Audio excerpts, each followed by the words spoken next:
Hello guys, welcome to Cyber Truth. Before proceeding further, please pause the video and read the disclaimer. Please, before you starting watching this video, please read the disclaimer. Why I'm saying to you read the disclaimer? Because disclaimer is also important. That's why I'm saying to you read the disclaimer. Please read the disclaimer, then watch the video. So let's start today. We are going to talk on this video, which is very important topic, which is India IT Act of 2000. In this video, we will talk about whether India is an IT Act. We will discuss overview it, and then we will know the sections, which is section 65 to 71. Then we will know what happened in these sections. So let's start from the India IT Act of 2000 overview. So हम सबसे पहले information technology act 2000 को हम ITA 2000 और the IT act के नाम से भी जानते हैं. So it is primary law in India dealing with cyber crime and electronic commerce, and it is based on the United Nations model law on electronic commerce. ये जो law है इसमें मिस्टर प्रमोद महाजन जी जो हैं इनका बहुत इम्पॉर्टेंट रोल है, because ये जो बिल है इन्होंने ही फाइनलाइज किया था and he was IT minister of that time. So इस लॉ में बहुत इम्पॉर्टेंट रोल है एंड इसके बाद मतलब इनका तो बहुत इम्पॉर्टेंट रोल रहा ही. एंड इसके बाद के नारायण जो कि प्रेसिडेंट थे इस टाइम पर, तो इन्होंने इस बिल को पास किया था बजट सेशन ऑफ 2000 और 9 में 2000 को. इसलिए इस एक्ट को नाम दिया गया है IT एक्ट ऑफ 2000. सो इसमें KRP नारायण जो कि प्रेसिडेंट थे और इनका बहुत इम्पॉर्टेंट रोल है. एंड ये जो लॉ है एप्लीकेबल अक्रॉस इंडिया. एंड इस लॉ की एक बहुत खास बात है और एक साइलेंट फीचर है जो कि अदर नेशनैलिटी का पर्सन्स जो कि इंडिया में लोकेटेड कंप्यूटर्स और नेटवर्क को हार्म करता है, जो कि स्कैमर्स वर्क्स होते हैं, तो ये एक्ट उन पे भी एप्लीकेबल है. एंड उसके बाद इस एक्ट ने प्रोवाइड किया है उसके बाद legal framework of electronic governments by giving recognitions to digital signature and electronic records. And इस एक्ट के आने के बाद बहुत से दूसरे सेक्शंस पे भी बहुत चेंजेस हुए, जैसे कि Indian panel code, Indian evidence, banker book evidence, reserve bank of India. और एक एक्ट आने पर बहुत सारे दूसरे एक्ट पर भी चेंजेस होता है. एंड मेनली इस एक्ट के आने के बाद एक ट्रिब्यूनल एस्टैब्लिश किया गया था, दैट इज साइबर एप्लीएट ट्रिब्यूनल. इसमें क्या है, जो भी डिस्प्यूट्स लॉ के रिलेटेड रहेगा वो इस ट्रिब्यूनल में सॉल्व किया जाएगा.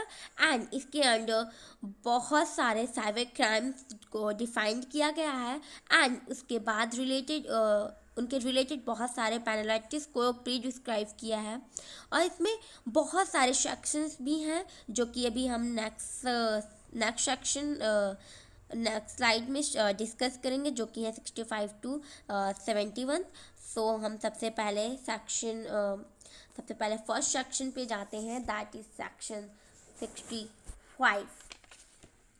तो next section first section is 65, that is comparing with computers source document. अगर हम जाने अनजाने में भी कंप्यूटर सोर्स डॉक्यूमेंट्स में जो कि कंप्यूटर्स या किसी नेटवर्क या किसी सिस्टम में यूज़ होता है जो कि गवर्नमेंट द्वारा मेंटेन करने को बोला गया था, अगर हम उसको टैम्पर करते हैं, अल्टर करते हैं, डिस्ट्रॉय करते हैं, तो आप पे सेक्शन 65 एप्लीकेबल होता है, that is tampering with computer source document. Next section पे जाते हैं. नेक्स्ट सेक्शन जो कि है हमारा section 66, that is hacking with computer system.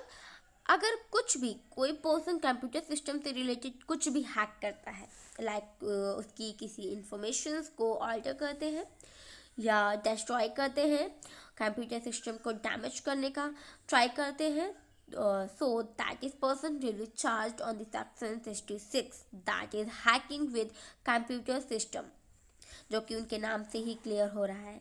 और उसके बाद हम बात करते हैं सेक्शन 66B की।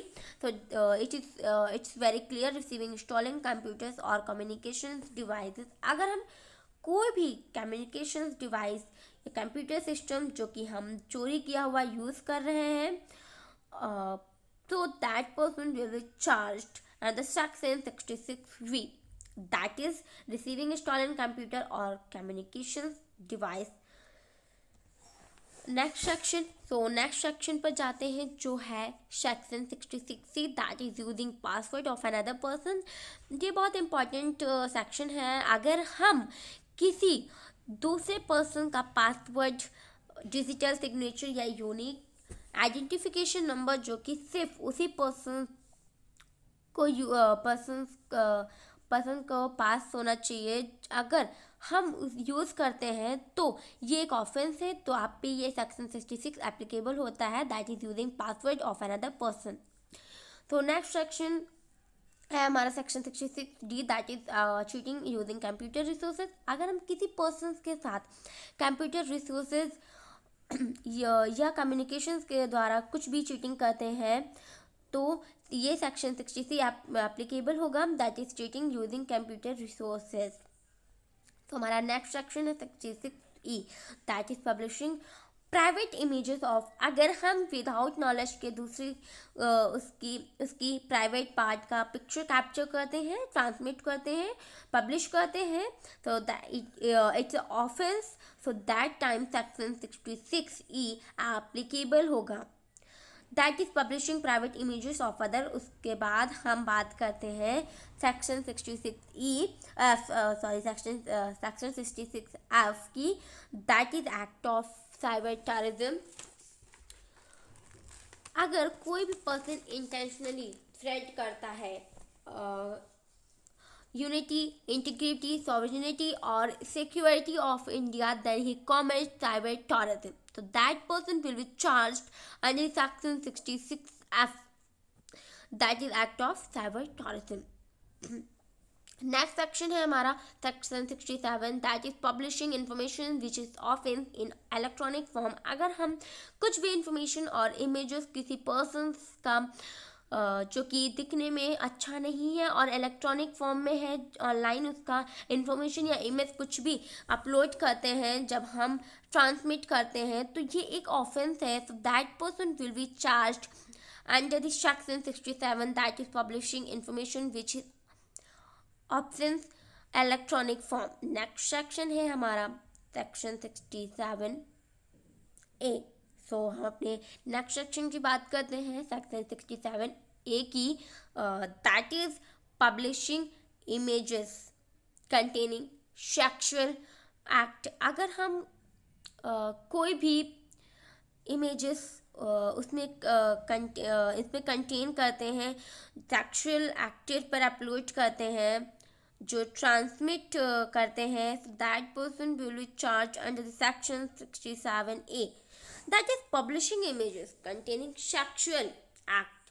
सो उसके बाद हम नेक्स्ट सेक्शन पे जाते हैं, नेक्स्ट सेक्शन की बात करते हैं। तो हमारा नेक्स्ट सेक्शन जो कि है सेक्शन 67B, जो कि बहुत इंपॉर्टेंट सेक्शन है, that is publishing child porn और प्रीडेटिंग चिल्ड्रन ऑनलाइन। अगर हम कोई भी बिलो 18 चाइल्ड का कोई भी सेक्सुअल एक्ट के रिलेटेड कोई पिक्चर कैप्चर करते हैं या पब्लिश करते हैं या ट्रांसमिट करते हैं जो सेक्सुअल एक्ट पर कंटेन करता है, सो वो एक ऑफेंस है।